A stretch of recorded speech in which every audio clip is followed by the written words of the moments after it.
My God, I saw it now a couple of times and now again, 3 times or 3 cars. There are kids driving cars. They are not even 14 years old. And the entire Mercedes is full with kids. Good. Thank you. Good. And the entire Mercedes is full with kids on their way to school. But I'm not surprised because there's no police nowhere. I never saw here police on the street. Oh, this is a country really without law and anything. And everybody is telling me the state is doing nothing for its people. And everything is just corruption.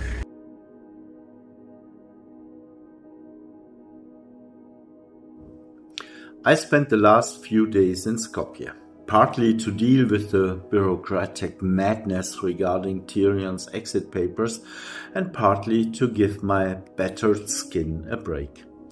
The sun on my skin already feels better, but it's actually still not over. It's unbelievable how the effects of antibiotics can be.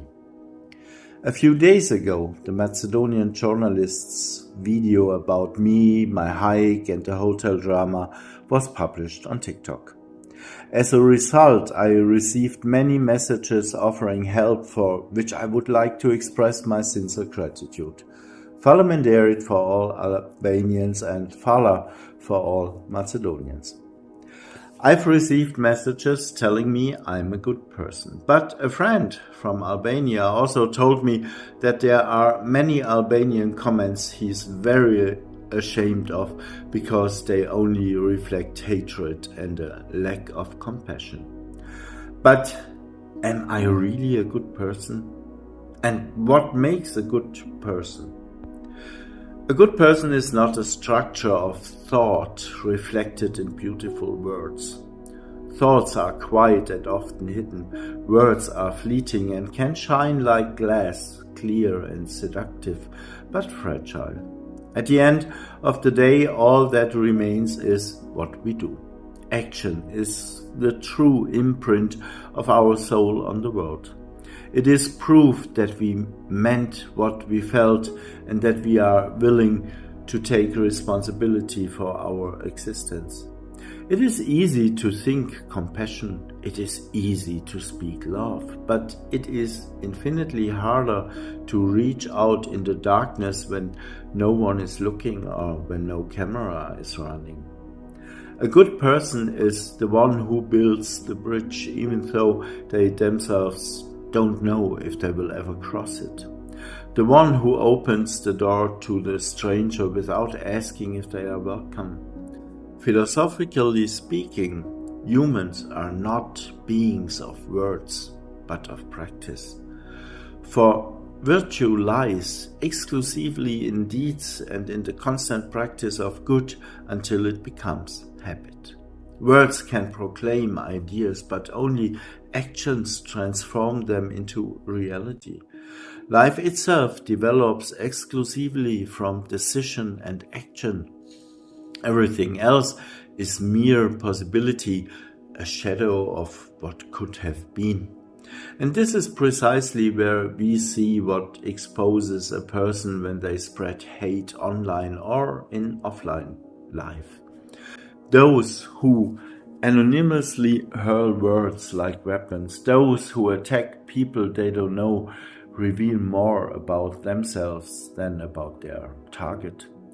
They act even if they don't want to see it, because online hate isn't mere opinions or thoughts, they are actions.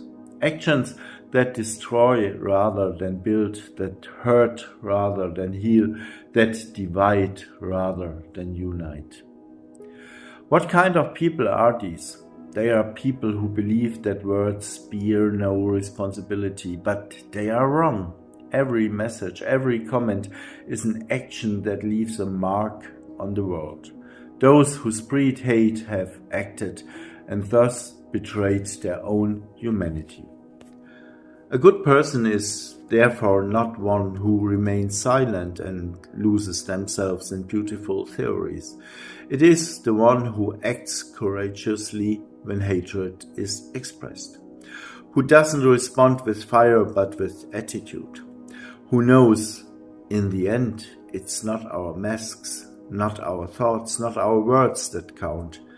It's what we truly do.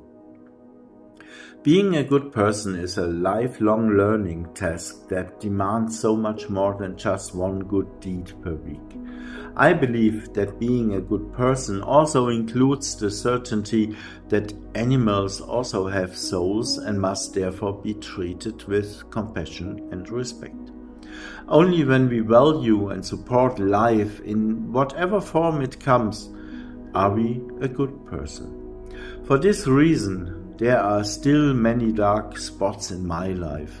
I could do more. I could help more. I could look away more nimbly.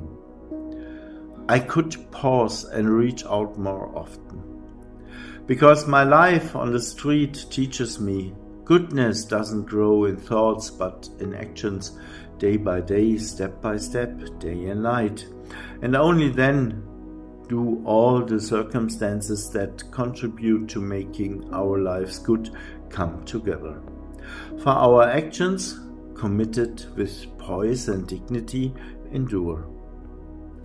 On the other hand, words and thoughts hurled into the world in hatred will eventually shatter against the wall of our own resentment and lay the foundation for a life in which everything we have done to the least of all souls come back to haunt us. All of us still have a long way to go. Me too.